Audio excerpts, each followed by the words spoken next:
Wait wait wait கேன்சருக்கான ட்ரீட்மெண்ட்டை நம்ம இந்தியாவில் கண்டுபிடிச்சிருக்காங்களா?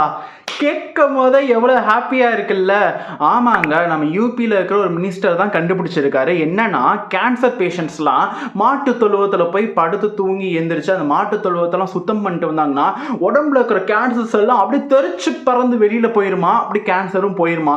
அது மட்டும் இல்லாமல் உங்களுக்கு ஹை பிளட் ப்ரெஷர், ரத்த அழுத்த நோய் இருக்குன்னு வச்சுக்கோங்களேன், 10 நாள் டெய்லி காலையில் சாயங்காலம் மாட்டு தொழுவத்தில் போய் மாடை தடவி கொடுத்தீங்கன்னா அந்த நோயெல்லாம் பறந்து போயிருமா. டேப்லெட் கூட எடுக்க தேவையில்லையா. இப்படின்னா யூபியில் இருக்கிற ஒரு மினிஸ்டர், அவர் பேரு சஞ்சய் சிங், அவர் சொல்லியிருக்காரு. சே, எப்படிப்பட்ட வடிகட்டின தற்கொலையா பார்த்து அங்கே இருக்கிறவங்க எல்லாம் மினிஸ்டர்ஸா போடுவாங்களா என்னமோ. எவ்வளோ ஒரு மட்டமான கேவலமான விஷயம். இதை ஒரு மினிஸ்டர் லெவல்ல இருந்துட்டு சொல்றவங்களா? எப்படி அந்த கேன்சர் பேஷண்ட்ஸ் அங்கே தொழுவத்தில் போய் படுத்து தூங்கி இருந்துச்சா சரியாயிரும். ஆண்டவா, இவங்க எல்லாருக்கும் ஒரு மூளை செலவு செய்யுங்க. மூளையை எடுத்து செலவு செஞ்சு திரும்ப வைங்க. அப்பயாவது இவங்க எல்லாம் திரும்பலான்னு பார்ப்போம்.